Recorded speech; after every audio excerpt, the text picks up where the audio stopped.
গণমাধ্যমের কথা বলে আমরা সংসদে এসেছি, কিন্তু নতুন সরকার গঠনের ঠিক পরপরই এখন টেলিভিশনের 4 জন সাংবাদিককে চাকরিচ্যুত করা হয়।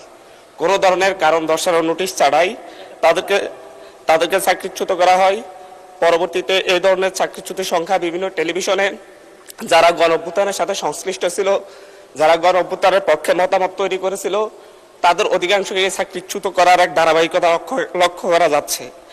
এই ক্ষেত্রে মাননীয় তথ্যমন্ত্রী সমাধানের আশ্বাস দিলেও এখন টেলিভিশনের 4 জন সাংবাদিকের চাকরিচ্যুতের বিষয়টি এখন পর্যন্ত কেন সমাধান হয় নাই, এই ব্যাপারে সরকার কোনো তদন্ত করে দেখেছে কিনা, এটা স্বাধীন গণমাধ্যমের উপর সরাসরি হস্তক্ষেপ কিনা, এই ব্যাপারে মাননীয় মন্ত্রীর কাছে জানতে চাচ্ছি।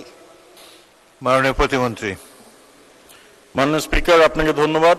মাননীয় সদস্য যদি মেনশন করে দিতেন কোন গণমাধ্যমের কথা বলছেন, কোন সাংবাদিকদের কথা বলছেন, তাহলে আমাদের জন্য সুবিধা হতো। তবে এইটুকু আমরা বলতে পারি, গণমাধ্যম নিজ গতিতে চলে এবং গণমাধ্যম স্বাধীন।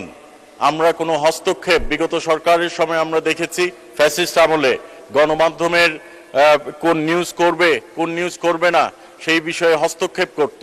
আমরা এই গণতন্ত্র সমুন্নত রাখার জন্য মাননীয় প্রধানমন্ত্রী তারেক রহমান সাহেবের নেতৃত্বে গণমাধ্যমের স্বাধীনতা আমরা নিশ্চিত করে চলেছি। ধন্যবাদ মাননীয় স্পিকার।